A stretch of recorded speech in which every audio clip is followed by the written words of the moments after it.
The summer of 1884 would be remembered as the year death came riding through the California desert, claiming entire settlements before vanishing like smoke. It was at the gates of the abandoned mining town of Bitter Creek that Dr. Elena Vasquez found herself left behind by the very wagon train she had paid to protect, her husband's medical instruments clutched in her trembling hands and nowhere left to turn. What she couldn't know, as she stood alone among the sun-bleached bones of a dead town, was that her desperate abandonment would forever change the life of Joseph Crow Feather, the Modoc warrior who had chosen exile over surrender, and who watched her arrival from the shadows of his carefully hidden trading post. 6 weeks earlier, Dr. Elena Vasquez had been preparing to leave Sacramento with the wagon train bound for the silver mines of Nevada Territory. Before we jump back in, tell us where you're tuning in from, and if this story touches you, make sure you're subscribed, because tomorrow I've saved something extra special for you. At 31, she was considered an old maid by most standards, but her late husband's medical practice had left her with skills that mining communities desperately needed. The telegram from the Comstock load operators had been explicit.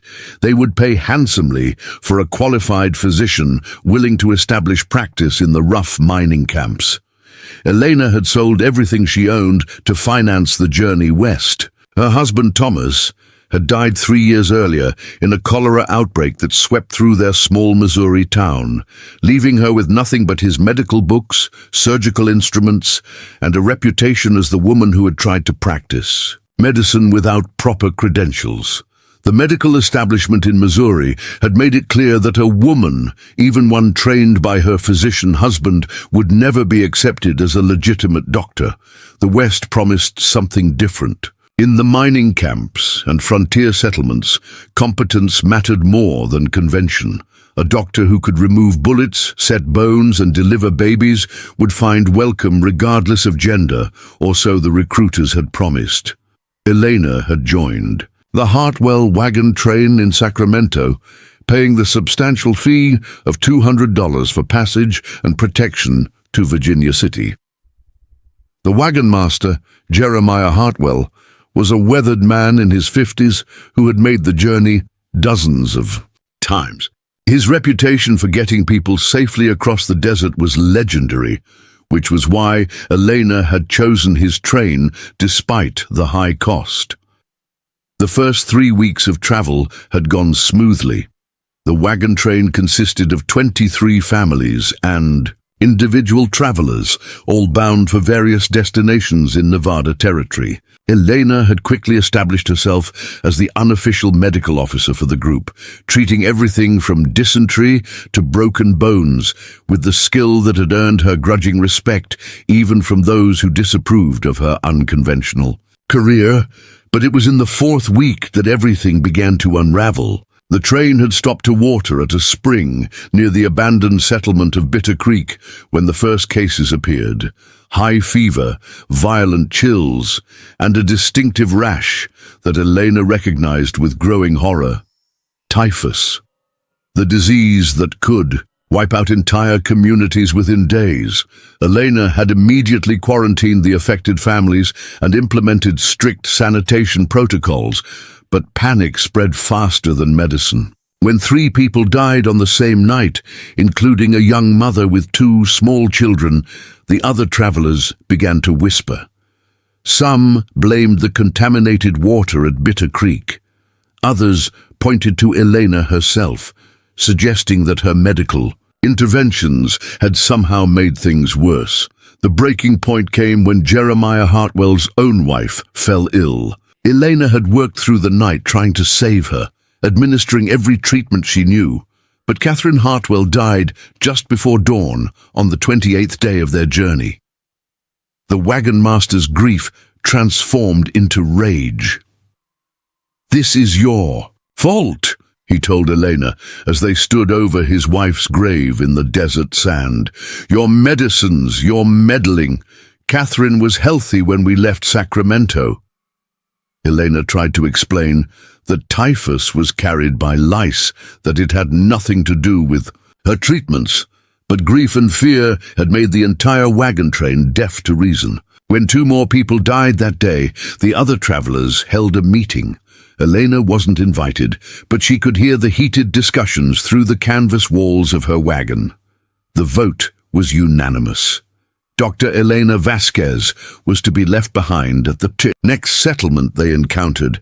That settlement turned out to be the ghost town of Bitter Creek, a place that had died as quickly as it had been born when the silver played out 2 years earlier. The few remaining structures stood like broken teeth against the desert sky, a collapsed general store, the skeletal frame of what had once been a hotel, and a handful of abandoned miners' shacks slowly surrendering to the relentless sun and wind. "This isn't a settlement," Elena protested as the wagon train prepared to depart. "It's a graveyard. You can't leave me here." Jeremiah Hartwell's face was stone. "Should have thought of that before you killed my wife with your doctoring." Elena's pleas fell on deaf ears. The other travelers, terrified of the typhus and looking for someone to blame, had already made up their minds. They left her with a single bag of supplies, her medical instruments, and the promise that the next wagon train through would surely pick her up. But Eleanor knew the truth that no one wanted to acknowledge. No wagon trains came through Bitter Creek anymore. The town had been bypassed by the newer, more direct routes to Nevada territory. She was being left to die. As the dust cloud of the departing wagon train disappeared over the eastern horizon, Elena found herself utterly alone in a place that seemed to mock the very concept of human habitation. The silence was absolute, broken only by the whisper of wind through the broken buildings and the distant cry of a circling buzzard. She had enough water for perhaps 3 days, food for maybe 5 if she rationed carefully. The nearest known settlement was 40 miles south, across desert that had killed stronger people than herself. Elena sat down on the steps of the abandoned general store, and for the first time since Thomas's death, she wept. What Elena didn't know was that her arrival had been observed from the moment the wagon train had first appeared on the horizon.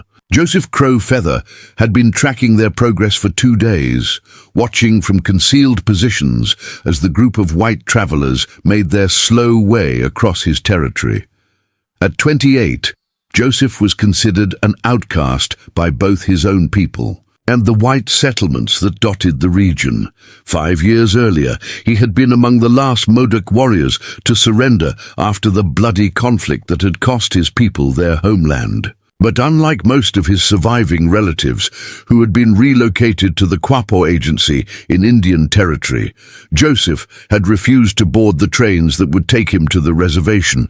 Instead, he had simply vanished into the desert, becoming one of the ghosts that haunted the abandoned places where 2 cultures had clashed and left only bones behind. The authorities had searched for him initially, but one missing Indian in the vastness of the California desert was hardly worth sustained effort.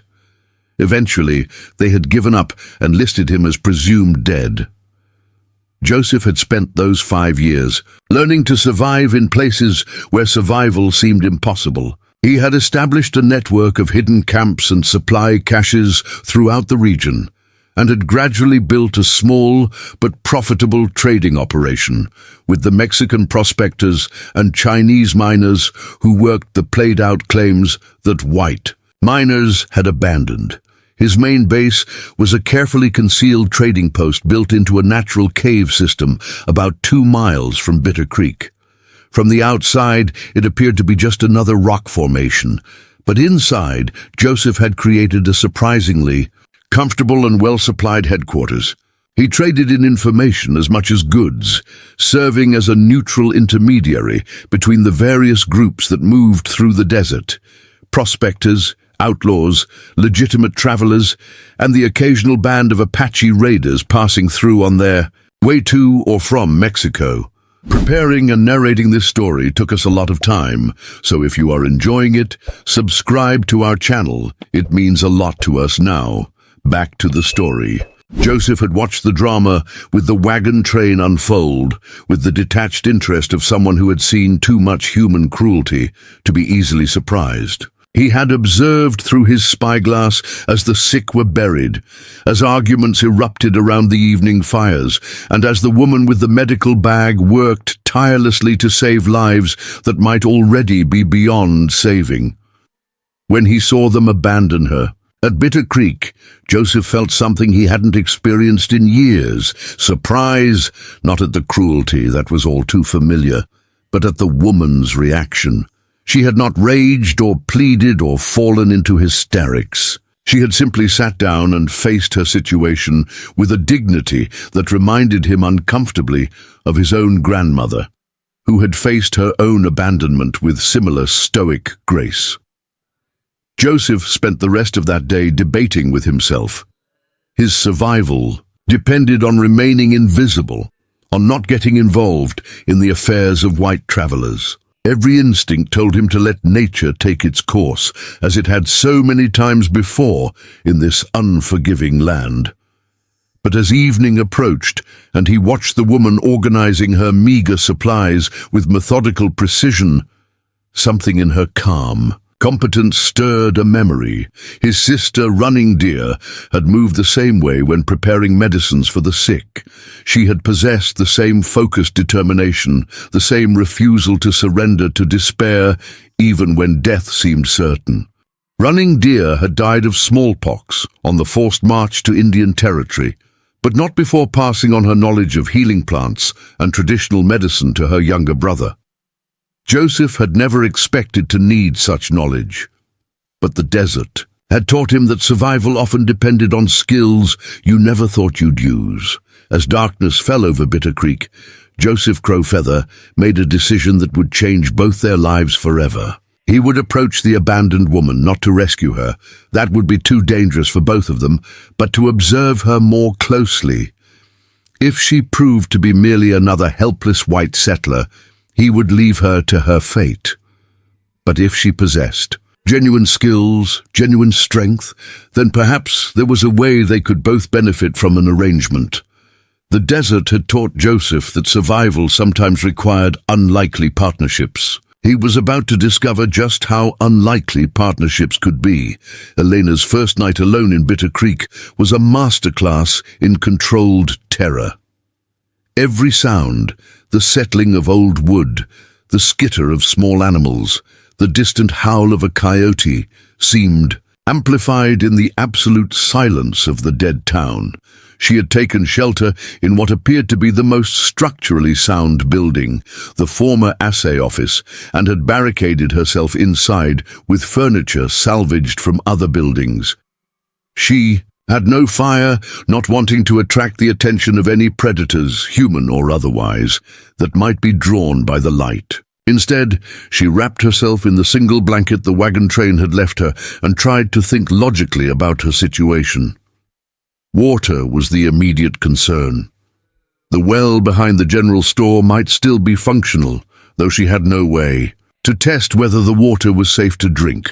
Food would last longer than water, but both were finite resources. Her only real hope was that another traveler might pass through Bitter Creek before she died of thirst. But Elena was honest enough with herself to acknowledge how unlikely that was. She inventoried her supplies by touch in the darkness. A small bag of hardtack, some dried meat, a canteen half full of water, her medical bag with its precious instruments and medications, and the clothes on her back. It wasn't much to sustain life in the desert, but it was what she had. More than the physical challenges, Elena found herself grappling with the emotional reality of her situation.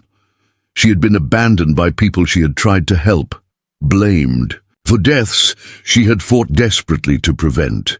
The injustice of it burned in her chest like acid, but she forced herself to push the anger aside. Anger wouldn't find her water or food or a way out of this place. Instead, she found herself thinking about Thomas and the lessons he had taught her about medicine and about life. "A doctor's first obligation is to survive," he had told her during their early days of marriage, when she had worked herself to exhaustion nursing victims of a diphtheria outbreak. "You can't help anyone if you're dead, Elena. Sometimes the hardest part of healing others is taking care of yourself first." The wisdom of those words had never been more relevant. Elena needed to think like a doctor, to assess her situation clinically and develop a treatment plan for her own survival. She had medical knowledge that might be valuable to someone passing through. She had supplies that, while limited, could be stretched with careful management. And she had something that many people in her situation would lack: the experience of facing death and not flinching. As dawn approached, Elena made herself a promise. She would not die in Bitter Creek. She would not let the fear and ignorance of others become her epitaph. Somehow, some way, she would find a path forward. She had no idea that path was already watching her from the shadows, trying to decide whether she was worth the risk of breaking 5 years of carefully maintained invisibility. The morning sun revealed Bitter Creek in all its desolate glory. The town had clearly died hard, with buildings collapsed where they stood and belongings scattered by wind and scavengers. Elena began a systematic exploration, looking for anything that might aid her survival. Tools, containers for water, food that might have been preserved by the dry climate. Her search led her to the ruins of what had once been a doctor's office. The sign was still partially visible: Dr. Samuel Morrison, physician and surgeon. The irony wasn't lost on Elena as she picked through the remains of another doctor's shattered practice. She found a few useful items: a metal basin that could hold water, some glass bottles that were still intact, and most importantly, a small cache of medical supplies that had been overlooked by whoever had looted the place. It was while she was examining these supplies that Elena first became aware. She was being watched. It was nothing obvious, no sound, no movement in her peripheral vision, but after 3 years of practicing medicine in dangerous circumstances, she had developed an instinct for when eyes were upon her. She continued her work, sorting through the medical supplies with careful hands, but her awareness was heightened. Someone or something was observing her, and she had to assume it wasn't friendly. In her experience, people who watched from hiding rarely had good intentions. The watcher revealed himself gradually, probably to avoid startling her into flight or panic. First, Elena noticed a shadow that seemed wrong among the rocks about 50 yards from the town. Then she caught a glimpse of movement that was too purposeful to be an animal. Finally, when she looked up from her sorting, she saw him clearly. A man sitting motionless on a low ridge, watching her with the patience of someone who had all the time in the world. Elena's first instinct was fear. The man was clearly Indian, and she had heard enough stories about what happened to white women captured by hostile tribes. But something about his posture, his stillness, suggested he wasn't preparing for attack. He was simply observing. For perhaps 10 minutes, they watched each other across the distance. Elena continued to sort medical supplies with hands that trembled only slightly, while the man on the ridge remained as motionless as the rocks around him. It was a strange standoff, pregnant with possibilities both terrifying and hopeful. Finally, the man stood. Elena tensed, ready to run or fight or both, but he made no aggressive moves. Instead, he raised one hand in what appeared to be a gesture of greeting, then pointed to himself and spoke a single word that carried clearly across the desert air: Joseph. Elena found herself responding almost without conscious decision. She pointed to herself and called back, "Elena!" The man, Joseph, nodded once, then turned and walked away, disappearing among the rocks as if he had never been there at all. Elena stood in the ruins of Dr. Morrison's office, her heart pounding with adrenaline and confusion. Had she just made contact with a potential ally, or had she revealed her presence to someone who might bring others back to harm her? She had no way of knowing, But she realized that her situation had just become infinitely more complicated. That evening, as Elena made her meager camp in the assay office, she found a small pile of items outside her door. A gourd filled with clean water, some strips of dried meat, and a small bundle of what appeared to be medicinal plants. There was no sign of who had left them, but Elena knew Joseph, whoever he was, had just extended the first gesture of aid she had received since being abandoned. Whether it represented salvation or a more subtle form of danger remained to be seen, but for the first time in days, Elena felt a flicker of hope. She was no longer completely alone in the desert. Whether that was a blessing or a curse would depend on what Joseph Crowfeather decided to do next, and whether Dr. Elena Vasquez was brave enough to trust a stranger who lived in the shadows of a dead town. The game of survival had just become infinitely more interesting and far more dangerous for both of them. Elena woke to find more than just supplies outside her makeshift shelter. Carved into the sand near her door was a simple map, lines and symbols that showed the location of a freshwater spring about half a mile northeast of Bitter Creek. The mapmaker had also left a hollowed-out gourd and what appeared to be water, purification tablets made from crushed willow bark, along with detailed drawings showing how to use them. The sophistication of the gift startled Elena. This wasn't the work of some random desert wanderer. It demonstrated knowledge of both traditional medicine and practical chemistry. Someone had taken considerable time to prepare materials specifically for her survival, and that someone possessed medical knowledge that rivaled her own training. Elena gathered her medical bag and the precious water containers, following the carved directions toward the spring. The morning sun was already brutal, but she had learned to move efficiently in the desert heat. What she found at the spring location exceeded her wildest hopes. A natural artesian well bubbling up from deep underground, surrounded by a small oasis of hardy vegetation that included several plants she recognized as having medicinal properties. More importantly, she wasn't alone at the spring. Joseph sat in the shade of a mesquite tree, apparently waiting for her arrival. In daylight, Elena could see him more clearly. He was younger than she had first thought, perhaps in his late 20s, with the lean build of someone who lived off the land. His clothing was an interesting mixture of traditional and practical elements, buckskin leggings and moccasins, but also a cotton shirt that looked like it had come from a trading post. "The water is safe," he said in English that carried only a slight accent. "I have tested it many times." Elena approached cautiously, still uncertain of his intentions. "You speak English well." The missionaries were very thorough in their teachings. There was a note of irony in Joseph's voice that suggested complicated feelings about that education. Before they decided we were too dangerous to save, Elena knelt beside the spring and filled her containers, acutely aware that Joseph was studying her every movement. "You've been helping me survive. Why?" Joseph was quiet for a long moment, seeming to weigh his words carefully. "In my language, we have a concept, henum kopi. It means the debt of the skilled one. When someone possesses knowledge that can save lives, they have an obligation to use it, but others have an obligation to keep that person alive so they can fulfill their purpose."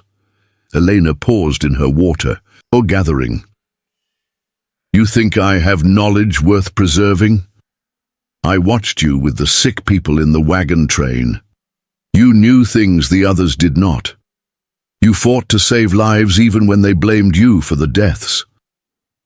Joseph's dark eyes were unreadable. That kind of knowledge is rare in this place. Elena felt a chill that had nothing to do with the morning air. "You watched the wagon train for how long?" 3 days. "I watch all groups that pass through my territory." Joseph gestured toward the horizon. "This desert kills the careless and the unprepared. Sometimes it kills the prepared as well. I have learned to identify which travelers carry useful skills and which carry only trouble." The casual admission that he had been observing her for days should have been terrifying. But Elena found herself oddly reassured. If Joseph had meant her harm, he had certainly had ample opportunity. Instead, he had chosen to help her survive. "Your territory?" she asked. Joseph smiled, and the expression transformed his entire face. "The white government believes I am dead. This allows me certain freedoms that living Indians do not enjoy." What happened next challenged every assumption Elena had made about her situation. Joseph led her not back toward Bitter Creek, but deeper into the desert, following paths that seemed to exist only in his mind. The rock formations grew larger and more complex as they walked, creating a maze of canyons and hidden valleys that would have been impossible for Eleanor to navigate alone. After an hour of walking, Joseph stopped beside what appeared to be a solid rock wall. "Close your eyes," he instructed. Elena hesitated. Trusting a stranger this completely went against every survival instinct she possessed, but she had already committed herself to this path. She closed her eyes and felt Joseph take her hand, guiding her forward. She expected to walk into stone, but instead found herself moving through what felt like a narrow passage. "Now look," Joseph said. Elena opened her eyes and gasped. They stood in a natural amphitheater carved from living rock, perhaps 50 feet across and 20 feet high. But it was what filled the space that took her breath away. Joseph had created a trading post that was part marketplace, part workshop, and part fortress. Wooden platforms and shelves lined the walls, holding everything from bolts of cloth to farming tools to what appeared to be sophisticated mechanical equipment. More surprising were the people. Elena counted at least a dozen individuals moving through the space with the casual familiarity of regular customers. She saw Mexican prospectors examining mining equipment, Chinese miners haggling over supplies, and what appeared to be a family of Mormon settlers discussing seed prices with a man she assumed was Joseph's business partner. "Welcome to the Crow's Nest," Joseph said, noting her amazement. "The most successful trading post you've never heard of." Elena tried to process what she was seeing. This wasn't the primitive camp of an exiled Indian warrior.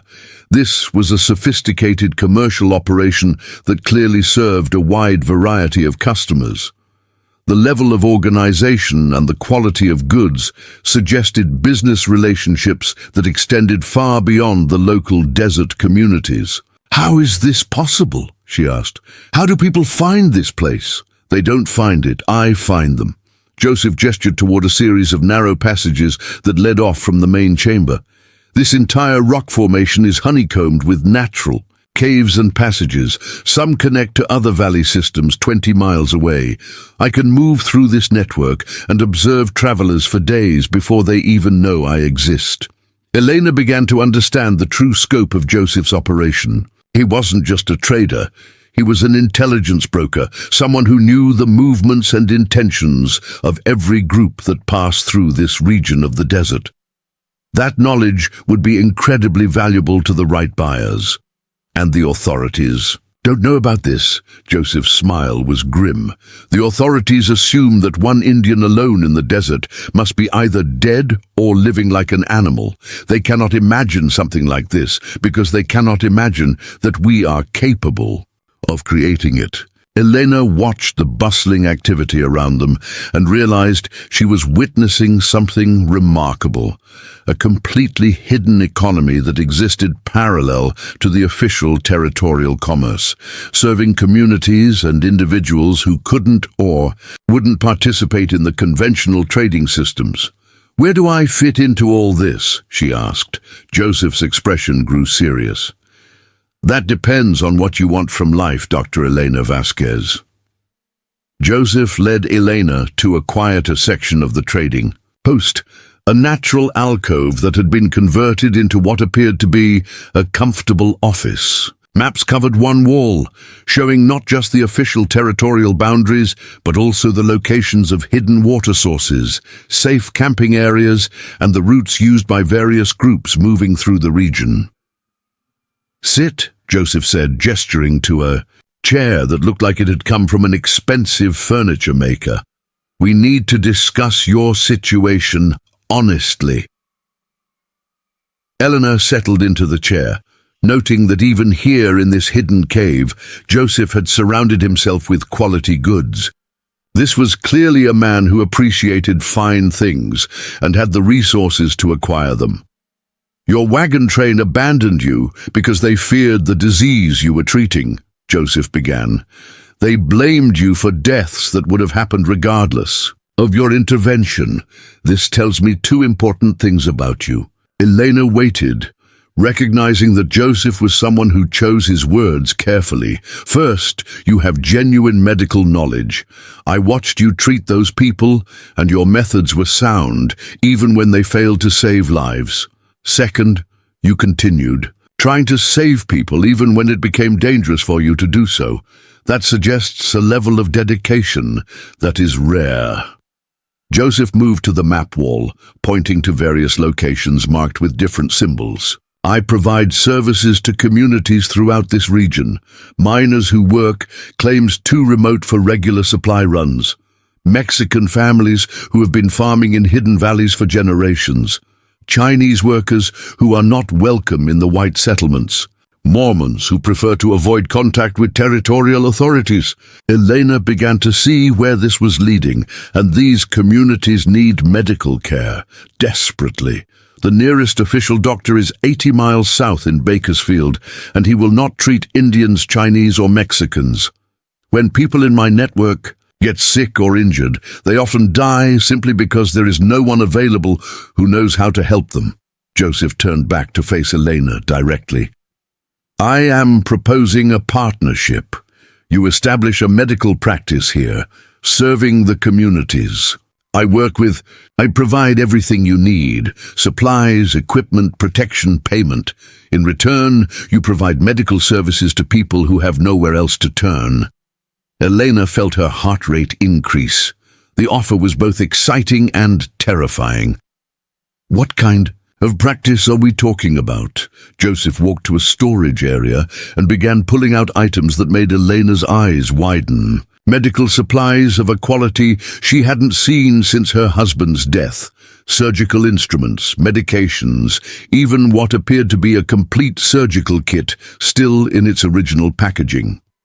"I have been collecting medical supplies for 2 years, hoping to find someone qualified to use them," Joseph explained. "Some purchased from legitimate suppliers, some acquired from other sources. I can get anything you need, given enough time and the right connections." Elena examined the supplies with growing amazement.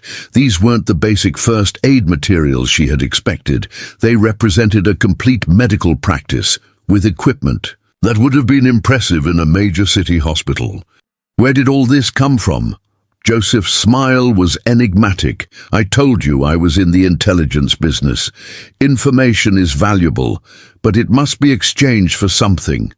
Sometimes that something is money, sometimes it is goods, sometimes it is services. I have been building credit with suppliers throughout the territory for years." Elena realized she was looking at the inventory of someone who had planned this partnership long before they met. "You've been looking for a doctor specifically. My sister was a healer among our people. When she died on the forced march to the reservation, I promised myself that if I ever had the opportunity to honor her memory by helping others survive, I would take it." Joseph's voice carried a weight of old grief. "You are that opportunity, Dr. Vasquez." What Elena discovered over the next several hours challenged everything she thought she knew about life in the desert territories. Joseph's trading post wasn't just a commercial operation. It was the hub of a vast network of communities that existed completely outside the official territorial system. He showed her maps that marked the locations of hidden settlements, a Mormon community that had established itself in a remote valley to avoid religious persecution, a group of Chinese miners who had been driven out of the official mining districts by violence, Mexican families who had been farming in the region, since before it became American territory, and even a small community of former slaves who had established a ranch in an area so remote that no one else wanted it. Each of these communities has maybe 50 to 200 people, Joseph explained. Not large enough to support their own doctor, but large enough to need medical care on a regular basis. Together, they represent a patient population of over 1,000 people. Elena studied the maps with growing excitement. This wasn't just an opportunity to practice medicine, it was a chance to serve communities that had been abandoned by the official medical establishment. People who needed help and had nowhere else to turn. How would I reach these communities? Joseph smiled. The same way I do. The cave system I showed you connects to a network of passages that extends throughout this region. Some are natural, some have been improved over the years by people who needed hidden routes of travel. I can move from here to any of these communities without ever appearing on the surface where authorities might spot me. Elena realized the scope of what Joseph was offering her. Not just a medical practice, but access to a hidden world that existed, parallel to the official territory, serving people who had been excluded from conventional society.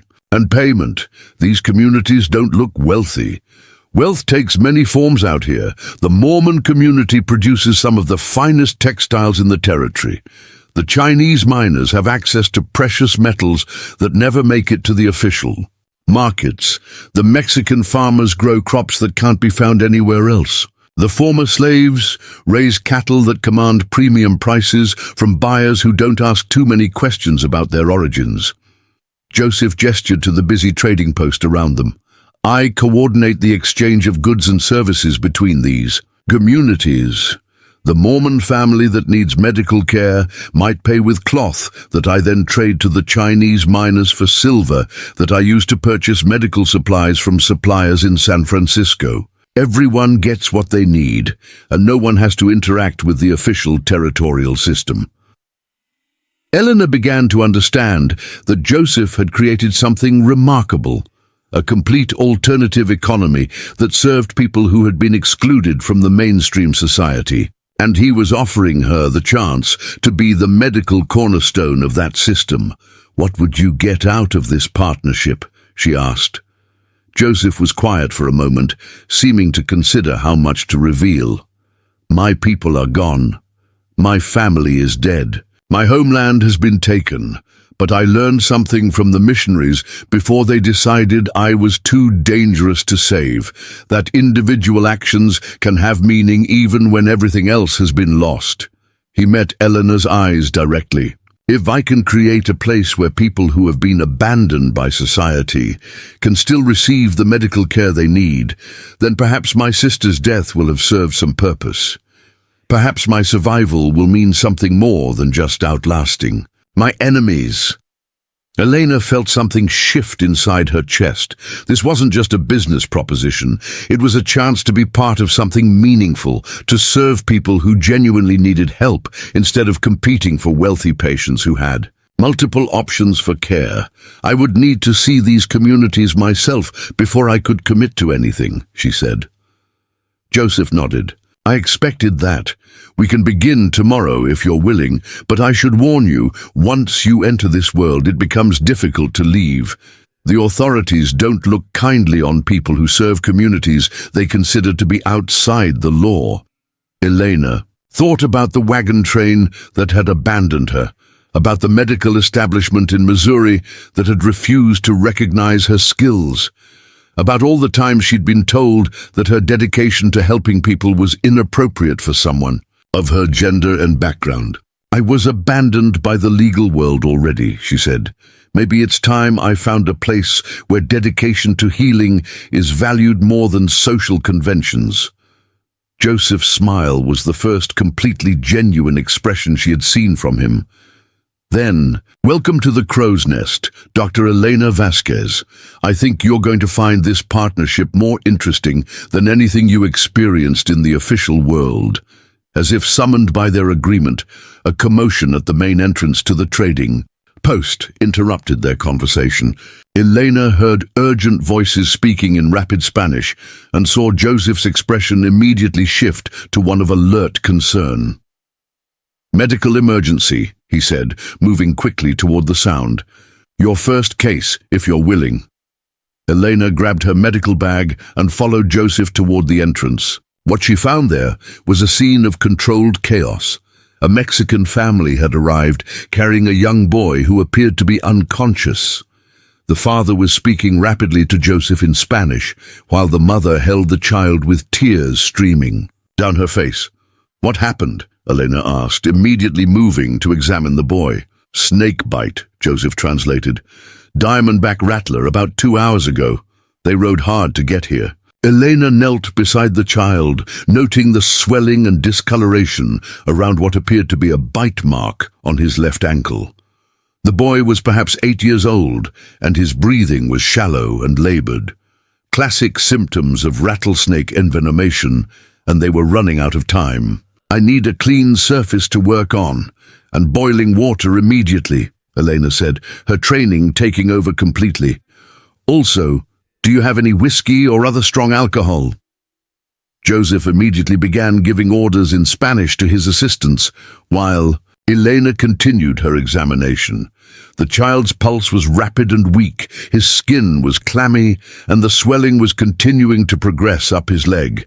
Without treatment, he would be dead within the hour.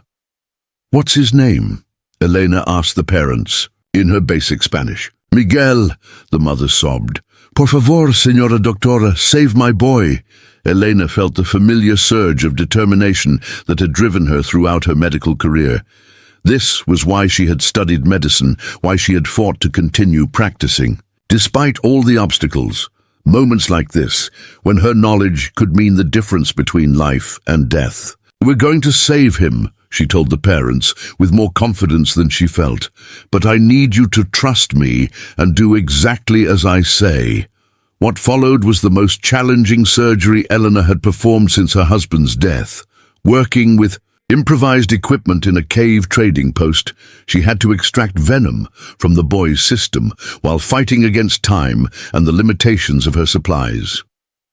Joseph proved to be an invaluable assistant, anticipating her needs and providing exactly the right tools at exactly the right moments. The surgery took over an hour. When Elena finally sat back, exhausted but triumphant, Miguel was breathing normally and the dangerous swelling had begun to subside. The boy would recover completely, though it would take several days. The parents were overcome with gratitude, offering to pay Elena with everything they owned.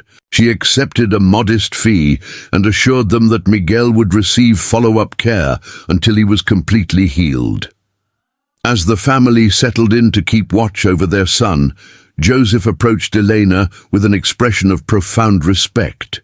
"That was extraordinary work, Dr. Vasquez. You saved that boy's life with skill I have rarely seen." Elena felt the satisfaction of a job well done, but more than that, she felt the rightness of her decision. This was where she belonged, not in some proper medical practice in a city where she would be tolerated at best, but here in this hidden world where her skills could make a real difference in people's lives. "When do we start building the clinic?" she asked. Joseph's answering smile told her that their partnership had truly begun. In the depths of a hidden trading post, two outcasts from different worlds had found their common purpose. The abandoned doctor and the exiled warrior were about to change the lives of everyone in their hidden network, starting with a small boy, who would grow up knowing that sometimes help came from the most unexpected places. The desert had brought them together, but it would be their shared commitment to healing that would make their partnership legendary throughout the hidden communities of the California wilderness. 3 weeks into their partnership, Elena had established herself as the unofficial doctor for Joseph's network of hidden communities. She had treated everything from mining accidents to difficult childbirths, and word of her skills had spread throughout the underground network faster than wildfire. The clinic that Joseph had carved out of a natural alcove in the trading post was becoming a beacon of hope for people who had nowhere else to turn. It was during a routine visit to the Mormon settlement of New Canaan that Elena first sensed they were being watched. She'd been treating a case of pneumonia in an elderly farmer when something made her look up from her patient toward the canyon rim above the hidden valley. For just a moment, she thought she saw the glint of sunlight on metal, the unmistakable flash of a spyglass or rifle scope. "Joseph," she said quietly when he approached to check on her progress. "We may have company." Joseph followed her gaze toward the rim, his expression immediately shifting to high alert. In the 3 weeks they had worked together, Elena had learned to read the subtle changes in his demeanor, and right now every instinct he possessed was screaming danger. "How many?" he asked, never taking his eyes off the canyon rim. "I only saw. On reflection, but there could be more." Elena continued her examination of the patient while speaking in low tones. "How much do the authorities know about your operation?" Joseph was quiet for a long moment, calculating risks and possibilities. "More than I thought, apparently. We need to finish here quickly and get back to the crow's nest. If they found New Canaan, they may have found other locations as well." Elena worked swiftly to complete her patient's treatment, providing medications and instructions to the family, while Joseph spoke in urgent whispers with the settlement leaders. The Mormon community had survived by being prepared for emergencies, and within minutes they were implementing security protocols that would have impressed a military commander. Right back to the trading post was tense, with Joseph taking a circuitous route through passages Elena hadn't seen before. They moved in complete silence, communicating through hand signals that Joseph had taught her during their first week working together. Elena found herself grateful for the comprehensive survival training he had insisted on. Knowledge that had seemed excessive at the time now felt essential. They reached the crow's nest to find it in a state of controlled chaos. Joseph's network had been activated, with messengers arriving from throughout the region carrying reports of increased military activity, strangers asking questions in nearby settlements, and supply routes being monitored by unknown parties. "What's the situation?" Joseph asked his lieutenant, a grizzled former Army scout named Charlie Blackwood, who had deserted rather than participate in what he called the Indian hunting expeditions. "Bad and getting worse," Charlie replied grimly. "Word is that some federal marshal named Hutchinson has been asking questions about illegal trading operations and unauthorized medical practice. He's got backing from the Territorial Governor's Office and a detachment of cavalry from Fort Independence." Eleanor felt her blood turn to ice. "Unauthorized medical practice? They're specifically looking for me?" Charlie nodded. "Description matches. You perfectly, Doc. Seems like that wagon train didn't just abandon you. They filed a formal complaint claiming you were practicing medicine without proper credentials and contributed to the deaths during the typhus outbreak." Joseph's expression had turned to stone. "How close are they?" "Close enough. They've established a base camp about 10 miles south, and they're conducting systematic searches of every settlement and trading post in the region. It's only a matter of time before they find us." Elena sank into a chair as the full implications hit her.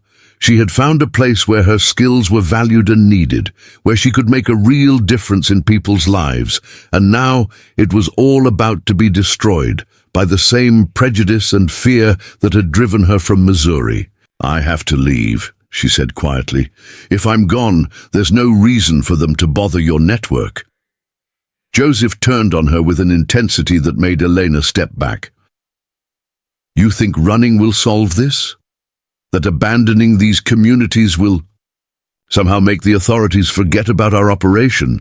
I won't be responsible for destroying everything you've built." "Everything we've built," Joseph corrected fiercely, "and we're not giving it up without a fight." What Elena discovered over the next several hours was that Joseph's network was far more extensive and sophisticated than she had realized. The crisis had activated communication systems and defensive protocols that revealed the true scope of the alternative society they had helped create. Messages poured in from throughout the region.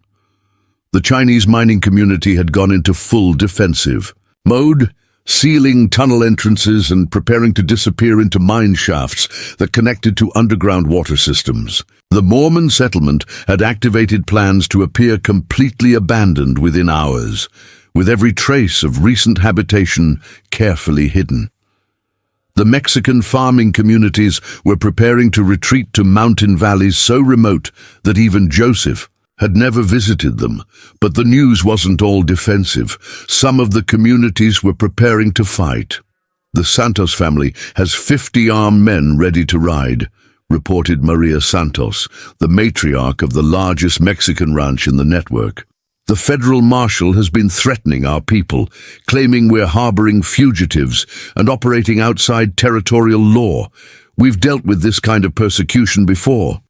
The Chinese miners are talking about collapsing the main access roads, added Li Wei, spokesman for the mining community. They have enough explosives to make the entire region impassable for weeks. Elena listened to these reports with growing horror. You can't start a war over this. People will die. People are already dying, Joseph said grimly. Without your medical services, the communities in this network will go back to watching their children die from preventable diseases. Their workers die from treatable injuries. You've saved 43 lives in 3 weeks, Elena. How many more will die if you're forced to stop? Elena tried to process the mathematics of medicine and morality. How many lives was her practice worth? How much violence was justified to preserve a system that served people who had nowhere else to turn? There has to be another way, she said. Joseph studied the maps and reports covering his desk. There is, but it's dangerous, and it requires us to trust each other completely. Elena met his eyes. What do you have in mind? Joseph's smile was sharp as a blade. We're going to give Marshal Hutchinson exactly what he's looking for, just not in the way he expects. Joseph's plan was audacious in its simplicity and terrifying in its risks. Instead of hiding from the authorities, they would arrange for Elena to be captured while apparently trying to flee the territory. This would allow her to be taken into custody without revealing the location of the trading post or the network of communities they served. Once in custody, Elena would use her skills to treat members of the marshal's own party. Joseph had learned through his intelligence network that several of the federal agents were suffering from various ailments picked up during their desert campaign. By demonstrating her competence under official observation, Elena could potentially establish legitimacy that would protect both her and the communities she served. And if it doesn't work? Elena asked as they refined the details of their plan.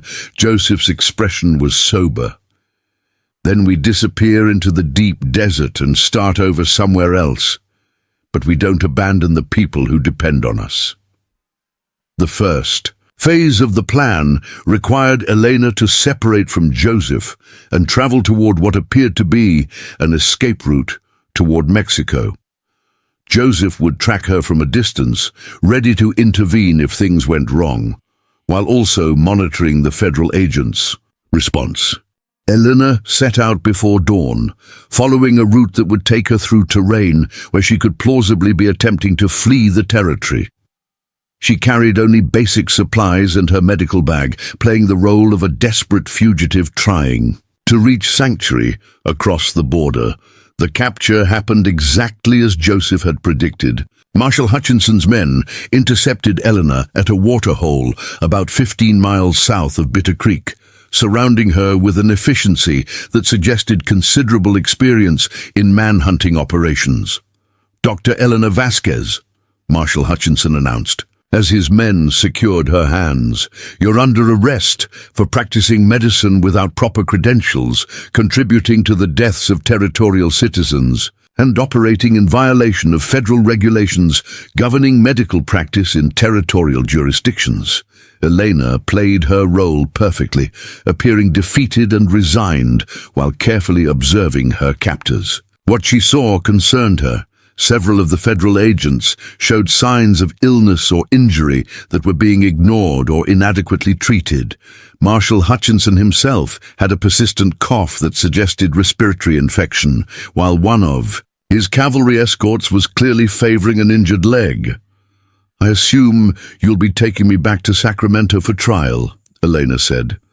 "Eventually," Hutchinson replied. "First, we need to discuss your illegal activities in this region. Specifically, we need to know about the trading operations and unauthorized settlements you've been servicing." Elena felt her heart sink. The authorities weren't just after her. They were using her capture as a way to target Joseph's entire network. The federal camp was a study in official inefficiency. Marshal Hutchinson had established his base in a location that looked impressive on maps, but proved to be poorly supplied with water and exposed to the worst of the desert winds. Several of his men were showing signs of heat exhaustion and dehydration, while others had developed infections from minor cuts and scrapes that had been inadequately treated. Elena was confined in a hastily constructed prison tent, but her medical training made her acutely aware of the health crisis developing around her. When she overheard one of the guards discussing a comrade who was burning up with fever, she made a decision that would either save their plan or destroy it completely. "Marshal Hutchinson," she called out, "I can hear that you have sick men in your camp. As a physician, I'm obligated to offer assistance regardless of the circumstances." Hutchinson appeared at her tent opening, his face flushed with what Eleanor recognized as the early stages of serious respiratory infection. "You're in no position to make offers, Dr. Vasquez. I'm in the perfect position," Elena replied calmly. "You have at least 3 men who are developing serious infections, and you're showing signs of pneumonia yourself. The nearest military doctor is probably 5 days away, assuming you can get word to him. How many of your men are you willing to lose to prove a point about medical credentials?" Elena watched Hutchinson struggle with the contradiction of his situation. He needed her skills, but acknowledging that need would undermine the very charges he was pursuing against her. The decision was made for him when one of his cavalry troopers collapsed during the afternoon heat, showing signs of severe heat stroke. Elena was brought under guard to treat the man, and her quick intervention probably saved his life. Word of her success spread through the camp quickly. By evening, Elena found herself treating a steady stream of federal agents and cavalry troopers for everything from infected wounds to digestive ailments. Marshal Hutchinson himself eventually submitted to examination for his respiratory infection, grudgingly admitting that Elena's treatment was more effective than anything his men had tried. "You're a competent physician," he admitted, as Elena prepared medications for his condition, "which makes your illegal activities even more puzzling. Why practice outside the established system when you clearly have the skills to succeed within it?" Elena had been waiting for this question. "Because the established system doesn't serve everyone, Marshal. There are communities throughout this territory that have no access to medical care because they don't fit the official definition of legitimate settlements." "You mean Indians and Mexicans and Chinese miners," Hutchinson said bluntly. "I mean American citizens and residents who need medical care regardless of their race or legal status," Elena replied. "A sick child doesn't become less deserving of treatment because his parents aren't white." Hutchinson was quiet for a long moment. "The law is the law, Dr. Vasquez. I can't make exceptions based on humanitarian concerns." "Then perhaps the law needs to be changed." What happened next was something neither Elena nor Joseph had anticipated in their planning. Marshal Hutchinson's investigation into Elena's activities had uncovered information about Joseph's trading network, but it had also revealed the extent of the medical crisis in the region's marginalized communities. "I've been a federal marshal for 15 years, Hutchinson told Elena as she treated the last of his sick men.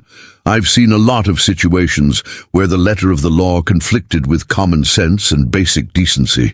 This may be one of those times." Elena felt a flutter of hope. "What are you suggesting?"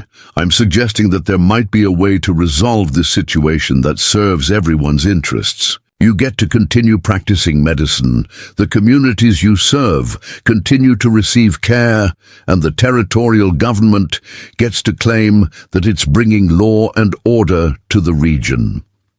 Elena listened as Hutchinson outlined a proposal that was both elegant and pragmatic. Instead of prosecuting Elena for illegal medical practice, the territorial authorities would grant her a special license to serve as a regional medical officer for underserved communities. Joseph's trading network would be legitimized as an official territorial supply and communication system, providing services to remote settlements that couldn't be reached through conventional channels. The territorial government gets credit for extending medical services to previously underserved populations, Hutchinson explained. "You get legal protection for your practice, and the communities you serve get assurance that their medical care won't be disrupted by future legal challenges." Elena felt almost dizzy with the possibility. "And Joseph's network?" "Mr. Crow Feather. Yes, we know his real identity would become an official territorial agent responsible for coordinating supply and communication services to remote communities. His knowledge of the region and his existing relationships would make him invaluable in that role." Eleanor realized that Hutchinson was offering them something almost too good to believe: official recognition and protection for everything they had been doing illegally. "What's the catch?" she asked. Hutchinson smiled grimly. "The catch is that you'll be under federal oversight. Your medical practices will be subject to review, and Mr. Crow Feather's trading operations will need to comply with territorial regulations. You'll have legitimacy, but you'll also have bureaucracy." Elena weighed the trade-offs. Official recognition would provide security and resources they could never achieve while operating in the shadows, but it would also mean answering to authorities who might not understand or support their methods. "I need to discuss this with Joseph," she said. "I assumed you would. We'll be here for 3 more days, while my men recover from their various ailments. Thanks to your excellent care, that should give you time to consider the proposal." Elena's reunion with Joseph that night was conducted with all the secrecy their original partnership had required. He approached the federal camp like a ghost, appearing at her tent opening during the guard's rotation change with the skill that had kept him hidden for 5 years. "Are you all right?" were his first words. "Physically, yes. But Joseph, we need to talk. Hutchinson has made an offer that could change everything." Elena quickly outlined the marshal's proposal, while Joseph listened with the intense focus she had learned to associate with his most important decisions. When she finished, he was quiet for a long time. "Legitimacy comes with a price," he said finally. "Once we're operating under federal oversight, we lose the flexibility that has made our network so effective. We become part of the system instead of an alternative to it. But we also gain protection and resources.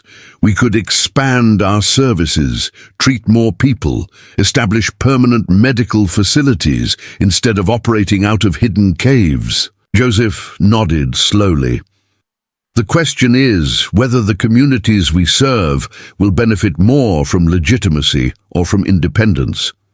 Some of them have good reasons to avoid contact with federal authorities."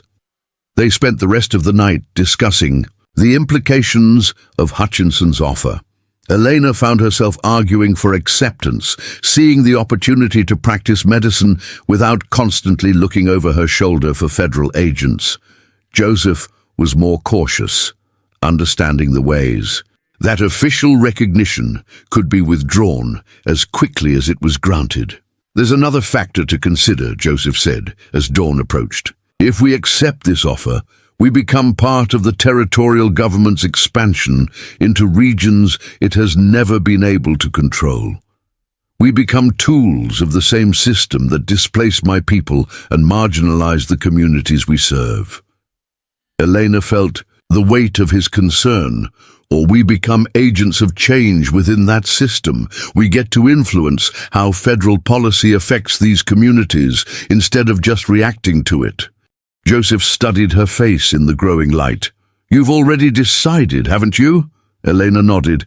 "I think this is our chance to build something permanent, something that can't be destroyed by a single federal investigation or a change in political attitudes. We take their offer, but we make sure it serves our purposes instead of theirs." Joseph's smile was slow but genuine. "Then we negotiate. If we're going to become part of the federal system, we're going to make sure it's on our terms." Elena felt a surge of excitement mixed with apprehension. They were about to transform their hidden partnership into something unprecedented, a federally sanctioned medical and trading network that served the territory's most marginalized communities. It was a chance to legitimize everything they had, built while expanding their ability to help people who had nowhere else to turn. The abandoned doctor and the exiled warrior were about to become official representatives of the very government that had once rejected them both. Whether that transformation would strengthen their mission or destroy it remained to be seen, but Elena was certain of one thing. They would face whatever came next together, as partners in the truest sense of the word. The desert had brought them together as outcasts, but it would be their shared vision of justice that would make them into something the territorial authorities had never seen before. Agents of change working within the system to serve those the system had forgotten. The morning sun cast long shadows across the federal camp as Elena and Marshal Hutchinson sat across from each other at a makeshift table, hammering out the details of their unprecedented agreement. Joseph remained hidden but close, monitoring the negotiations through a network of signals that had taken weeks to perfect.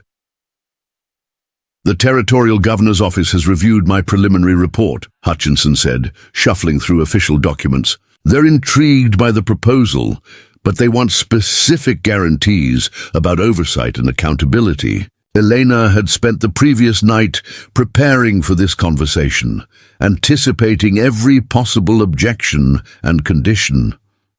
"What kind of guarantees?"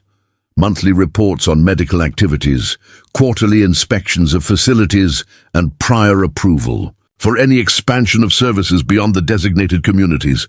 Hutchinson paused, studying Elena's expression. "They also want assurance that Mr. Crowfeather's trading operations won't conflict with existing territorial commercial interests."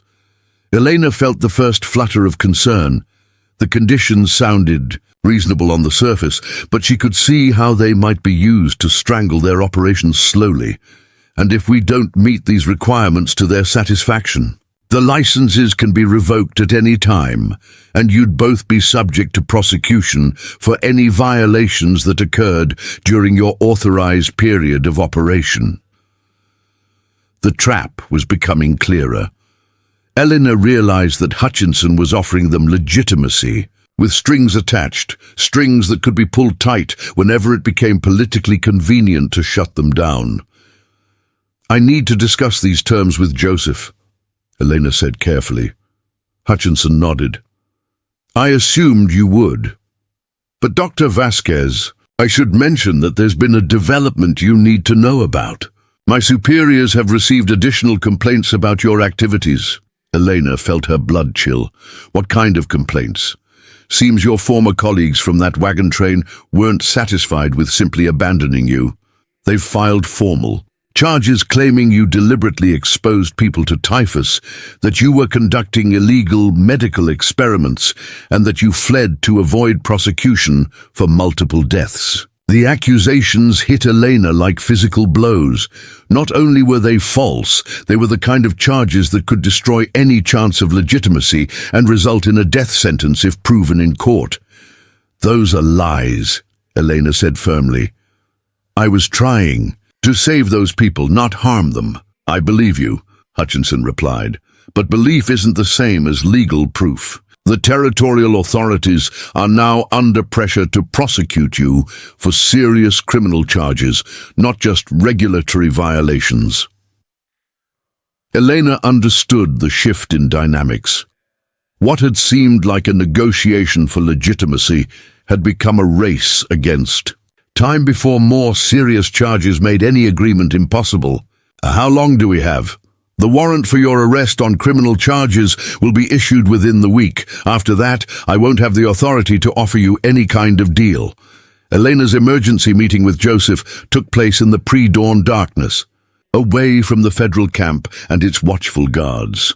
The news about the criminal charges had transformed their situation from challenging to desperate. "They're trying to destroy us completely," Joseph said after hearing Elena's report. "First, they offer legitimacy, then they reveal it's only to prevent something worse." Elena paced in the confined space of their meeting place, her mind racing through possibilities. "Unless we can prove the charges are false, we'll never have any option except running. And how do we prove the charges are false when the people making them are the only witnesses?" Elena stopped pacing as an idea began to form. "We find other witnesses, people who saw what actually happened during the typhus outbreak." Joseph frowned. "The wagon train members were the only people present." "No," Elena said, excitement building in her voice. "There were other wagon trains that passed through the same area during that time period. And there were army patrols monitoring the region because of increased Apache activity.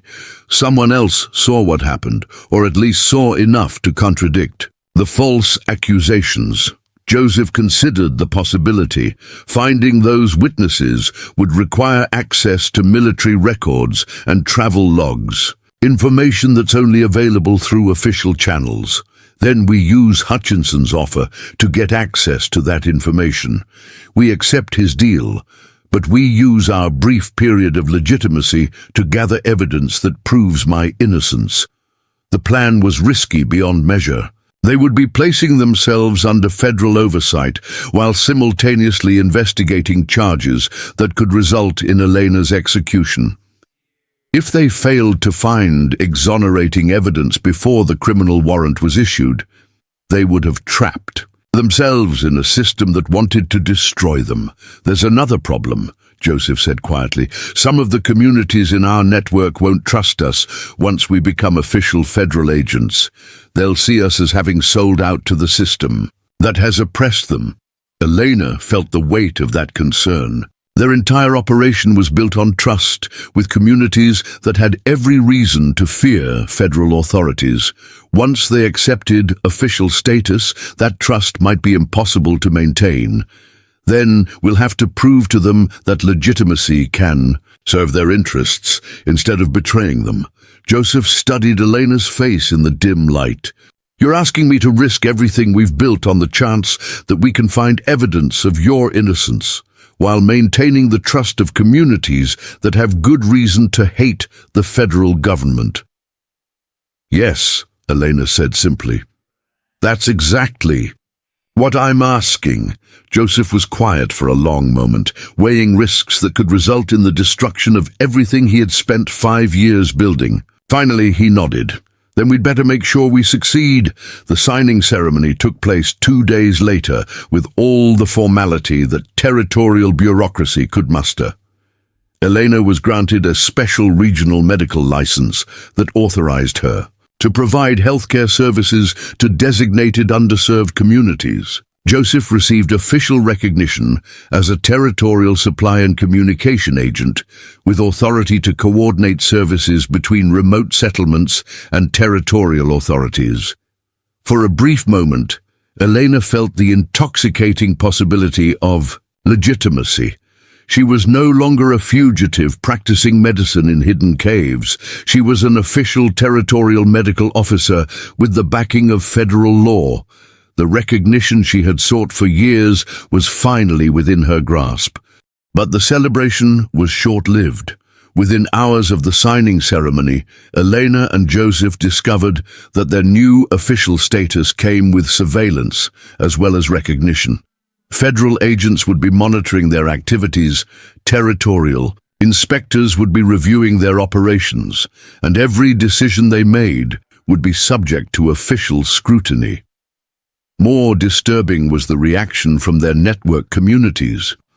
Word of their official status spread quickly, and the response was not what they had hoped. Several communities immediately suspended contact, viewing Elena and Joseph's deal with federal authorities as a betrayal of everything their network had represented. "They think we've sold them out," reported Maria Santos during an emergency meeting at a neutral location. "The Chinese miners have sealed their tunnels and refused to allow any federal agents, including you two, into their territory." Elena felt her heart sink. "We haven't betrayed anyone. We're still the same people, still committed to serving these communities." "But now you serve them as agents of the government that has persecuted them," Maria replied bluntly. "How can they trust that your loyalties haven't changed?" The question cut deep, because Eleanor wasn't entirely certain of the answer herself. The federal oversight was already affecting their operations, with bureaucratic requirements that slowed their response to medical emergencies and reporting obligations that potentially compromised the privacy of their patients. "We need time to prove that legitimacy can work in their favor," Joseph said. "Once they see that our official status allows us to provide better services, not worse ones, trust will be rebuilt." But privately, Elena was beginning to suspect that they had made a terrible mistake. Elena's search for evidence to clear her name became a race against time, conducted under the watchful eyes of federal supervisors. Using her new official status, she gained access to military patrol reports, territorial travel records, and wagon train registry logs from the period of the typhus outbreak. What she discovered was both encouraging and terrifying. There had indeed been other witnesses to the events surrounding the wagon train outbreak. Army patrols had observed the situation from a distance, and 2 other wagon trains had passed through the area during the critical period. But the Army patrol reports were classified as confidential due to ongoing Apache conflicts, and accessing them would require clearances that Elena didn't possess. The wagon train records showed that one of the trains had continued to California, while the other had turned back toward Kansas after experiencing their own disease outbreak. "I need to interview survivors from those other wagon trains," Elena told Hutchinson during one of their required weekly meetings. "They can testify about the actual conditions during the typhus outbreak and contradict the false accusations." Hutchinson looked uncomfortable. "Dr. Vasquez, I should tell you that the territorial authorities are becoming impatient about this investigation. They're under political pressure to proceed with the criminal charges, regardless of any additional evidence you might find." Elena felt the ground shifting beneath her feet. "You said I had time to clear my name. I said you had time before the warrant was issued. I didn't say you had time to conduct a comprehensive investigation and present evidence in court." Hutchinson's expression was genuinely apologetic. "The political dynamics have changed. There are people in the territorial government who want to make an example of you regardless of the facts." Elena realized that their entire strategy had been based on a false assumption. The federal authorities had never intended to give her a real chance to prove her innocence. They had simply wanted to use her cooperation to gain information about Joseph's network before proceeding with prosecution. "We've been played," she said quietly. Hutchinson nodded reluctantly. "I'm sorry, Dr. Vasquez. I believed my superiors were negotiating in good faith. I was wrong." The final betrayal came not from the federal authorities, but from within their own network. Elena discovered that one of their most trusted contacts had been providing information to territorial investigators throughout their entire operation. Charlie Blackwood, Joseph's lieutenant and the former Army scout who had helped coordinate their network, had been working as a federal informant from the beginning. "He knows everything," Joseph said after confirming the betrayal through his own intelligence sources, location of every community, names of every family we've served, details of every transaction we've conducted. Elena felt physically sick as the implications became clear. The federal authorities never needed our cooperation to legitimize their oversight of the region. They already had enough information to shut down every community in our network whenever they chose to use it. The scope of Charlie's betrayal was staggering. For months, he had been documenting their activities, mapping their routes, identifying their contacts, and reporting everything to federal handlers who were building cases against not just Elena and Joseph, but against every person and community that had participated in their network. "Why would he do this?" Elena asked, though she suspected she already knew the answer. "Money," Joseph replied grimly, "and probably immunity from prosecution for his own desertion from the army. The federal authorities offered him something we couldn't, a way back into the official system he had abandoned."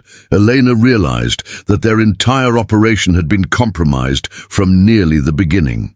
Every community they had served, every person they had helped, every relationship they had built was now at risk of federal prosecution. "We have to warn everyone," Elena said. "We will," Joseph agreed. "But Elena, you need to understand that this changes everything. Our official status isn't protection, it's a trap. They've been gathering evidence to use against us while we believed we were negotiating for legitimacy." Elena felt the walls of their carefully constructed world collapsing around them. The abandoned doctor and the exiled warrior had trusted, the very system that had rejected them both, and that trust was about to destroy not just their own lives, but the lives of everyone who had depended on them. The reckoning was coming, and Elena was no longer certain they had the strength or resources to survive it. Elena and Joseph had less than 48 hours before federal agents would move to arrest every person in their network. Charlie Blackwood's betrayal had provided authorities with enough evidence to charge hundreds of people with everything from illegal trading to harboring fugitives, but Elena refused to let their work end in mass prosecutions. "We're not running," she told Joseph, as they huddled in an abandoned mine shaft that had become their emergency headquarters. "Too many people depend on us, and too many lives will be lost if this network disappears." Joseph studied the maps and intelligence reports scattered around them. "Fighting the federal government directly is suicide. We need a different approach." Elena had been thinking about this problem for hours, and she had reached a conclusion that surprised even her. "We don't fight the government. We make the government fight itself." What Elena had discovered during her investigation into the typhus charges was more than just evidence of her innocence. She had uncovered proof of massive corruption within the territorial administration. Officials were selling medical supplies meant for army posts, diverting funds allocated for Indian welfare programs, and accepting bribes from mining companies seeking to avoid safety regulations. "Charlie wasn't just informing on us," Elena explained, spreading documents across their makeshift table.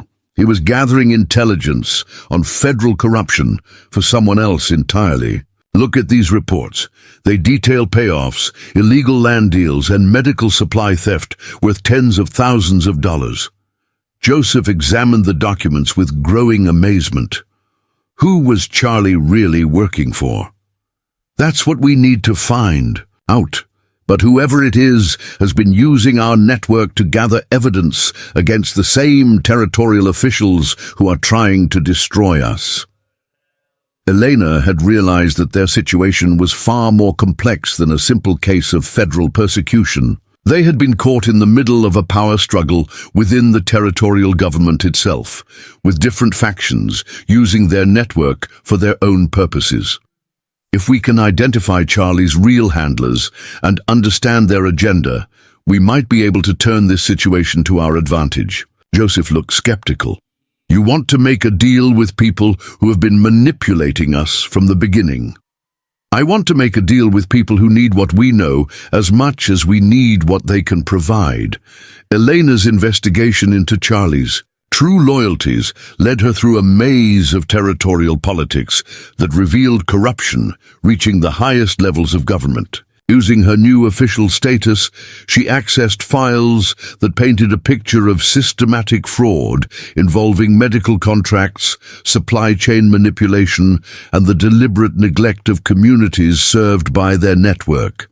The breakthrough came when Elena discovered that Charlie had been reporting to two different handlers, one official, working for Marshal Hutchinson's superiors, and one unofficial, working for a faction within the territorial government that was gathering evidence to challenge the current administration. Charlie was playing both sides, Elena realized during an emergency meeting with Joseph in the depths of their cave system. He was feeding information to the officials who wanted to shut us down, but he was also collecting evidence of their corruption for someone who wants to bring them down. Joseph studied the documentation Elena had assembled, and now that Charlie's cover is blown, both sides are moving to eliminate the evidence. Elena nodded grimly. Which means they need to eliminate us and everyone in our network who might have witnessed the corruption. The situation had escalated beyond a simple medical licensing dispute. Elena and Joseph were now sitting on evidence that could destroy careers and potentially result in criminal charges against some of the territory's most powerful officials. We're not just fighting for our medical practice anymore, Elena said. We're fighting for our lives. Joseph's expression hardened with determination. Then we fight to win. What happened next transformed their desperate situation into something unprecedented in territorial history. Instead of waiting to be hunted down, Elena and Joseph went on the offensive, reaching out to every community and individual who had reason to oppose the current territorial administration. The response was extraordinary. The Chinese miners, who had initially retreated from contact after Elena and Joseph's deal with federal authorities, emerged from their tunnels with information about illegal mining claim manipulation. The Mormon communities provided evidence of religious persecution and land theft. The Mexican ranchers documented years of discriminatory enforcement and property seizures. They've been collecting evidence for years, Maria Santos reported during a secret gathering in the depths of Joseph's cave system. Every community in your network has been documenting the injustices they've suffered, hoping someday someone would be in a position to use that information. Elena realized that their medical network had inadvertently become the foundation for something much larger, a coalition of marginalized communities with the documentation and motivation to challenge the entire territorial power structure. We're not just treating medical conditions, she told the assembled representatives. We've been treating the symptoms of a corrupt system that has failed everyone in this room. Li Wei, speaking for the Chinese mining community, stood to address the group. Dr. Vasquez and Mr. Crow Feather showed us that survival requires cooperation across cultural boundaries. Now we show the territorial government that resistance requires the same cooperation. What emerged from that meeting was a coordinated strategy that leveraged every resource and relationship their network had developed. Instead of hiding from federal authorities, they would overwhelm them with evidence of corruption that reached far beyond their own activities. We turn ourselves in, Elena announced, outlining the plan that would either save them or destroy them completely. But we don't go alone, and we don't go quietly. Elena and Joseph's surrender to federal authorities became a media spectacle that transformed territorial politics overnight. They arrived at Marshal Hutchinson's headquarters, accompanied by representatives from every community in their network, carrying documentation that detailed years of systematic corruption, discrimination, and illegal activities by territorial officials.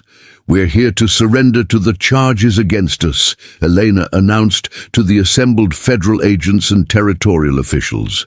"But we're also here to file formal complaints against the officials who have been using us to cover up their own crimes." The documents they presented were devastating.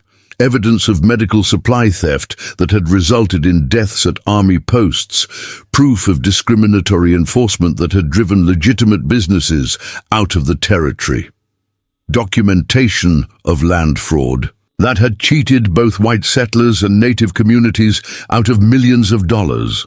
Marshal Hutchinson found himself in an impossible position. The officials who had ordered Elena's prosecution were now facing criminal charges based on evidence that her network had gathered. The very communities they had dismissed as undesirable elements were presenting a coordinated case that exposed corruption throughout the territorial administration. "This is quite a development," Hutchinson said privately to Elena during a break in the proceedings.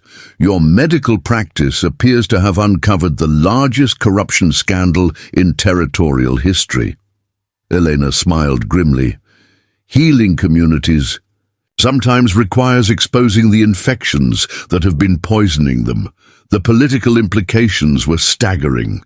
The territorial governor faced calls for resignation. Several high-ranking officials were placed under investigation, and the communities that had been marginalized for years suddenly found themselves with unprecedented political influence. But the most significant change was in how the territorial government viewed Elena and Joseph's network. Within a week, the charges against Elena had been dropped, and the criminal complaints filed by the wagon train members were revealed to be part of a broader campaign of false accusations designed to discredit anyone who might expose territorial corruption.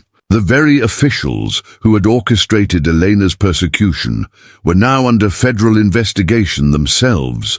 More importantly, the territorial government found itself needing Elena and Joseph's network more than they needed legitimacy from the government. The documentation and intelligence capabilities that had exposed the corruption were exactly what federal investigators needed to clean up the territorial administration. "The new territorial governor wants to meet with you," Hutchinson informed Elena during what had become their daily briefings. "He's prepared to offer you complete autonomy in exchange for your cooperation in rooting out remaining corruption." Elena felt a mix of vindication and wariness. "What kind of autonomy?" "Full medical licensing for you, complete legitimacy for Mr. Crowfeather's trading operations, and federal protection for all the communities in your network. No oversight, no bureaucratic interference, no monthly reports." The offer was everything they had hoped for when they first began negotiating with federal authorities. But Elena had learned to be suspicious of offers that seemed too good to be true. "And in exchange, you continue doing exactly what you've been doing, serving these communities, maintaining your intelligence network, and reporting anything that suggests corruption or illegal activities by territorial officials." Elena realized that they were being offered a role as unofficial federal agents, with the authority to operate independently, but the responsibility to serve as watchdogs against future corruption. "We'd be the territory's official outsiders," she said, understanding the irony of their situation.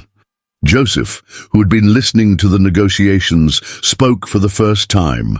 "Sometimes the most effective way to change a system is to work within it while remaining outside its control structures." Elena looked at the man who had become her partner in every sense of the word, professional, personal, and now political. "Are we ready to become part of the solution instead of just treating the symptoms?" Joseph's smile held all the warmth that had developed between them over months of shared danger and mutual trust. Dr. Elena Vasquez, I think we've been part of the solution from the day you arrived at Bitter Creek. The abandoned doctor and the exiled warrior had survived betrayal, corruption, and persecution to become something unprecedented in territorial history. Officially unofficial agents of change, with the authority to serve communities that the system had forgotten while maintaining the independence that had made their work possible. Their fight for legitimacy had evolved into something neither had expected, the power to reshape the very system that had once rejected them both. The desert had tested them, politics had tried to destroy them, but their commitment to healing had transformed them into exactly what the territory needed. Outsiders with the inside knowledge to make the system work for everyone it was supposed to serve. The final chapter of their story was about to begin, and for the first time since Elena's abandonment at Bitter Creek, both of them were certain that they had found not just survival, but purpose that would outlast any challenge the frontier could offer.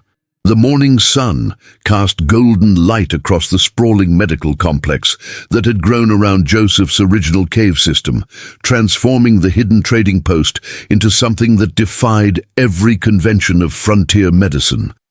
Dr. Elena Vasquez Crow Feather stood on the observation deck of the main clinic building, watching the controlled chaos of a medical facility that served patients from across 3 territories. The transformation had been gradual but revolutionary. What began as a desperate partnership between an abandoned doctor and an exiled warrior had evolved into the Southwest Regional Medical Center, the most advanced healthcare facility between San Francisco and Denver. More importantly, it had become a model for how medicine could serve communities that traditional healthcare systems had ignored. Selena watched as a Mormon family from Utah checked their daughter out of the pediatric ward, the child fully recovered from a bout with diphtheria that would have been fatal without the specialized treatments available at the center. In the courtyard below, Chinese miners who had traveled from Colorado were consulting with specialists about lung conditions caused by years of underground work. A delegation of Apache leaders was meeting with the center's new public health director to discuss establishing satellite clinics on tribal lands. Quite a view, Joseph said, joining Elena on the deck. At 33, he had grown into his role as Director of Community Relations, with the same quiet competence he had brought to everything else in their shared life. The scar across his left cheek, earned during a confrontation with claim jumpers, 2 years earlier, only added to the authority that made him one of the most respected figures in territorial politics. Elena smiled, noting how Joseph still moved with the fluid alertness of his warrior training, even though his days were now filled with correspondence, policy meetings, and the endless negotiations required to maintain their unique position within the federal system. Remember when our biggest concern was whether we had enough medical supplies for a single patient? Elena asked. Joseph laughed, gesturing toward the complex that now employed over 200 people. Now our biggest concern is whether we have enough medical supplies for 300 patients a week. The growth had been exponential and sometimes overwhelming. Word of their success had spread throughout the frontier territories, drawing patients from communities that had never had access to advanced medical care. More significantly, their model of community-based healthcare had attracted attention from medical schools, government agencies, and reform organizations that wanted to replicate their approach in other regions. Dr. Morrison arrives from Johns Hopkins this afternoon, Joseph reminded Elena. He's bringing the final contracts for the medical school partnership. Elena felt a familiar mixture of excitement and nervousness. The partnership with Johns Hopkins would establish the Southwest Regional Medical Center as an official teaching hospital with the authority to grant medical degrees to students who completed their training while serving underserved communities. It was a revolutionary concept that would train doctors specifically for frontier medicine, while ensuring that marginalized populations had access to the latest medical advances. And the students from the Carlisle School? They'll be here next week. 12 young people, all eager to learn both traditional healing methods and modern medical techniques. Joseph's expression grew thoughtful. My sister would have been amazed to see native healing traditions being taught alongside European medicine in an official medical school. Eleanor reached for Joseph's hand, a gesture that had become natural over the years of their partnership and marriage. Their relationship had evolved as gradually as their medical practice, growing from professional respect to deep friendship, to the kind of love that was built on shared purpose and mutual admiration. She would have been proud of what you've built. In her memory, that evening, Elena and Joseph celebrated their 3rd wedding anniversary with a quiet dinner in the private quarters they had built into the cliff face behind the original trading post. The space was a perfect blend of practicality and beauty, with native stone walls, handcrafted furniture, and windows that looked out over the desert landscape that had brought them together. "I have something for you," Joseph said, producing a small wrapped package after they had finished eating. Elena opened it to find a leather-bound journal, beautifully crafted and engraved with her initials. "It's gorgeous, but I already have more medical journals than I can keep up with." Joseph smiled mysteriously. "This isn't for medical notes. It's for the book you're going to write about our experiences. The publisher in San Francisco has been waiting for your manuscript for 6 months. Elena felt a flutter of anxiety. The idea of documenting their story had been suggested by several people, including government officials who wanted their methods preserved and replicated. But the thought of revealing the details of their early struggles, their mistakes, and their gradual success felt overwhelming. "I'm not sure anyone would be interested in reading about a failed doctor and an exiled warrior who stumbled into success." Joseph turned serious. "Elena, what we've accomplished here isn't just about medical care. We've proven that people from completely different backgrounds can work together to solve problems that seemed impossible. We've shown that communities can thrive when they're given the tools and support they need, instead of being ignored or suppressed." He gestured toward the window, where the lights of the medical complex sparkled in the darkness. 5 years ago, the Chinese miners had a life expectancy 20 years shorter than white miners because they couldn't get medical care for work-related injuries. Now they have the same access to treatment as anyone else. The Mormon communities were losing children to preventable diseases because they couldn't trust outside doctors. Now their infant mortality rate is lower than the territorial average. Elena knew he was right. The statistics were undeniable. Their model of healthcare delivery had transformed the health outcomes for every community they served. But more than that, it had demonstrated that social barriers could be overcome when people focused on shared human needs instead of cultural differences.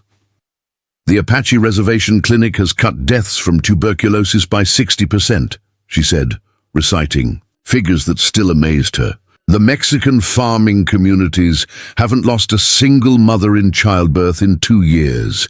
Even the white settlements that initially opposed our work are now requesting satellite clinics." Joseph nodded. "And every medical school in the country is sending observers to study our training methods. What we've created here is going to influence how medicine is practiced throughout the American territories." Elena realized that their story had implications far beyond their own experiences. They had accidentally created a blueprint for healthcare that served diverse populations while maintaining respect for cultural differences and community autonomy. "All right," she said finally. "I'll write the book. But I want to tell the whole story, including the parts that make us look foolish or naive." Joseph's smile was warm with affection. "Especially those parts. People need to know that building something meaningful requires making mistakes and learning from them." The next morning brought a surprise that connected their present success. to the desperate circumstances of their beginning. Elena was conducting rounds in the pediatric ward when Joseph appeared with a visitor who made her stop in astonishment. "Elena," Joseph said with barely contained amusement, "I'd like you to meet Marshal James Hutchinson. He's recently retired from federal service and is interested in discussing a position with our security department." Elena stared at the man who had once held her freedom in his hands. Hutchinson looked older and more weathered than she remembered, but his eyes held the same intelligence that had made him a formidable opponent and eventually an unlikely ally. "Marshal, excuse me, Mr. Hutchinson," Elena said, extending her hand. "This is quite a surprise." Hutchinson shook her hand with genuine warmth. "Dr. Crow-Feather, congratulations on everything you've accomplished here. When I heard about the medical center's expansion, I had to see it for myself." Elena led Hutchinson on a tour of the facility, watching his reactions as they visited the surgical suite, the teaching laboratories, and the community outreach offices. His expression grew increasingly impressed as he observed the sophisticated operation that had grown from the desperate partnership he had first encountered. "This is remarkable," he said as they concluded the tour in Elena's office. "You've created something that government agencies have been trying to achieve for decades: effective healthcare delivery to diverse populations across a vast geographic area." Elena poured coffee for her guest, noting how different this conversation felt from their tense negotiations 5 years earlier. "We had advantages that government agencies don't have. We weren't constrained by bureaucratic procedures, and we had the trust of communities that official agencies couldn't reach." Hutchinson nodded thoughtfully. "Which is why I'm here, actually. The new federal administration is interested in expanding your model to other regions. They want to establish similar medical centers in Arizona Territory, New Mexico, and possibly even Alaska." Elena felt her pulse quicken. The offer represented an opportunity to multiply their impact exponentially, but it also meant taking on responsibilities that would dwarf their current operation. What kind of involvement would be required? Training, new medical teams, helping establish community relationships, providing oversight during the startup phase. Essentially, you and Joseph would become the architects of a new approach to frontier healthcare. Elena looked out the window toward the desert where her journey had begun. The abandoned mining town of Bitter Creek was still visible in the distance, a reminder of how far she had traveled from the desperate woman who had been left to die among sun-bleached ruins. "I need to discuss this with Joseph," she said finally. Hutchinson smiled. "I expected you would, but Dr. Crow-Feather, I hope you'll consider it seriously. What you've built here has the potential to transform healthcare throughout the American territories. That's a legacy worth pursuing." That evening, Elena and Joseph sat in their favorite spot on the clinic's observation deck, watching the sun set over the landscape that had shaped their destiny. The proposal from the federal government lay between them on a small table, representing possibilities that seemed both exciting and overwhelming. "It's everything we could have hoped for when we first started," Elena said. "Official recognition, unlimited resources, the opportunity to help thousands of people who currently have no access to medical care." Joseph was quiet for a long moment, studying the proposal with the careful attention he brought to all important decisions. "It's also everything we were running from when we chose to work outside the official system. Bureaucracy, oversight, the potential for political interference." Elena understood his concern. Their success had been built on autonomy and flexibility that might be impossible to maintain within a large federal program. "But we've learned how to work within official systems while maintaining our independence," she pointed out. "And we've proven that our methods can work on a large scale." Joseph set down the proposal and turned to face Elena directly. The question isn't whether we can make this work. The question is whether we want to make this work. Are we ready to become part of the federal establishment after spending years proving that the establishment was wrong? Eleanor thought about the question seriously. Their current operation served about 5,000 people across a network of communities that stretched from California to Colorado. The federal proposal would allow them to serve 50,000 people across multiple territories, but it would also mean giving up the intimate community relationships that made their work personally meaningful. "What do you think your sister would have advised?" Elena asked. Joseph smiled at the question that had become their touchstone for important decisions. Running Deer always said that healers have an obligation to use their gifts where they can do the most good, even if it means leaving behind what's comfortable. Elena nodded slowly. "Then I think we have our answer." 6 months later, Elena stood before a gathering of medical students, government officials, and community representatives in the auditorium of the Southwest Regional Medical Center. The occasion was the official launch of the Federal Frontier Healthcare Initiative, a program that would establish medical centers based on their model in 6 territories across the American West. 5 years ago, Elena began her address, I was abandoned in a ghost town with nothing but a medical bag and the certainty that my career was over. Today we're launching a program that will bring advanced medical care to communities throughout the American territories. She paused, looking out at the audience that included people from every community their original network had served. The lesson of our experience isn't that one person can change everything. It's that when people from different backgrounds work together toward a common goal, they can achieve things that seemed impossible when they were working alone. Eleanor's gaze found Joseph in the audience, noting his proud smile and the slight nod that conveyed his support for what she was saying.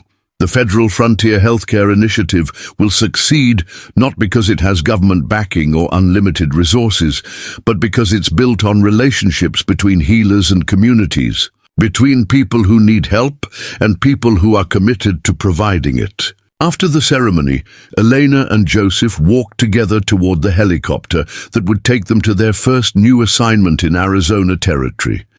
They were no longer the desperate outcasts who had found each other in the desert, but their commitment to serving people who had been forgotten by official systems remained unchanged.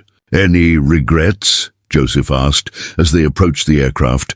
Elena looked back at the medical complex that had grown from their hidden cave, at the communities that had flourished with access to health care, at the evidence of lives saved and futures transformed, only that it took being abandoned in a ghost town to find my true calling, she replied. "Sometimes the best things in life begin with the worst circumstances." Joseph took her hand as they climbed aboard the helicopter. "Then let's go find out what new beginnings are waiting for us in the desert."